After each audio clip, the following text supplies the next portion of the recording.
Hello mga karisan! Welcome back to my YouTube channel. This is Indayani ang Rhina ng inyong tahanan. And for today's vlog, nandito tayo ngayon sa Oh My God Salon. Dito sa pwesto ni Mama Alex with Madam Paloma. Ayan si Madam Paloma mga karisan, siya yung nag-aasikaso sa aking buhok. So ngayon, tapos na niyang nilagay yung unang gamot ng ating buhok. At nilagyan na ako ng takip dyan. At eto na nga, binanlawan na ako. Binabanlawan ako. Anong pangalan mo? Ha? Ivan. Ivan. Paggabi, Ivana. Bagong kasamahan ni Paloma, mga kaibigan. Actually, dito na talaga ako nagpapaayos ng buko. Dahil nasubok ko na siya. Ayan. So, yung kanyang assistant, na si Ivan. Siya yung nagbabanlaw ng ating buko.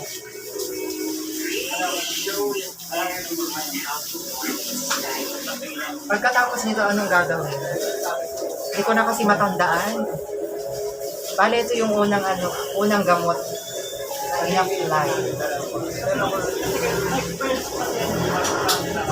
2 years na itong buhok ko mga kalisen, bago nung pangalawa. Pangatlo na yata itong pagpapaayos ko kay Tago.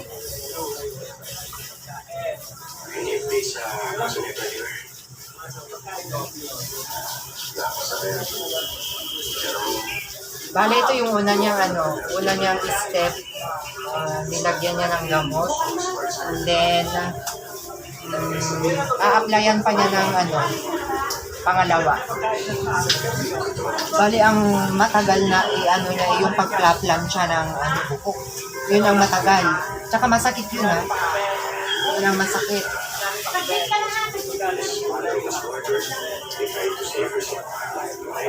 Matagal ka na dito? Isang linggo pa lang. Oo, dito ka lang. Para makakuha ka ng idea kay Paloma. At makakasunod ka sa kanyang yapak. Kasi si Paloma mga kalisi, matagal na siya dito kay Mama Alex. Yan na siya guys. Ang bilis ni ate. Ayan, di ba ang ganda? Ilang taon ka na? 19 pa lang. 19. Dumadalaginding mga kalisen. Dumadalaginding 19 years old si Ivana. Ayan, shout out ka sa aking vlog. Mahinhin ang hina ng boses ni mga kalisen. Ganun talaga pag dalaginding. Diba? Pa-plancha. Hindi niya alam mga kalisen yung Pero alam mo ipa-plancha. So, punta na tayo dito guys. Kay Madam Paloma.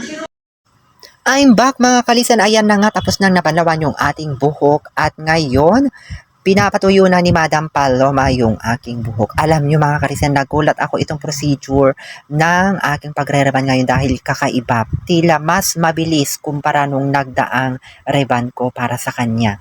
Ayan sinusuklayan na niya ako dyan mga kalisan dahil ang alam ko, lalagyan pa niya ng gamot. Pero hindi na pala dahil ang ginawa niya dyan mga kalisen ay pinaplansya na lang siya. Yun pala yung ginamit niyang reban sa akin ay 2-in-1 na. Ayan, so binoblower niya ako dyan, pinapatuyo and then iplaplansya lang ako dyan mga kalisen. Doon lang kami natagalan pero plansya lang talaga as in at wala nang gamot na nilagay niya. Kasi yung nagdaang may gamot pa. So, makikita nyo dito ang magiging kalabasan ng ating buhok. Makikita nyo mamaya, promise talaga at talagang na super satisfied ako sa ginawa sa akin ni Paloma. Pero itong pagkakataon na ito mga kalisen, nakaamoy ako ng hindi maganda dahil sobrang tapang yung chemical na in-apply niya yung una. Kasi sumisingaw na dahil hair blower na ang ginagawa sa akin dyan. At dito lang kami medyo natagalan. Pero talagang sulit na sulit. Ayan, akala ko nga lagyan pa niya ng gamot ay hindi na pala. Ayan guys, kung gusto niyo magpareban, punta lang kayo dito kay Mama Alex. Ayan, dito sa Oh My God Salon. Ayan, at hanapin niyo po si Ma'am Paloma. Ayan guys, so until next time, see you again on my next vlog. This is Indayani ang Rhina ng inyong tahanan. Bye mga kalisen.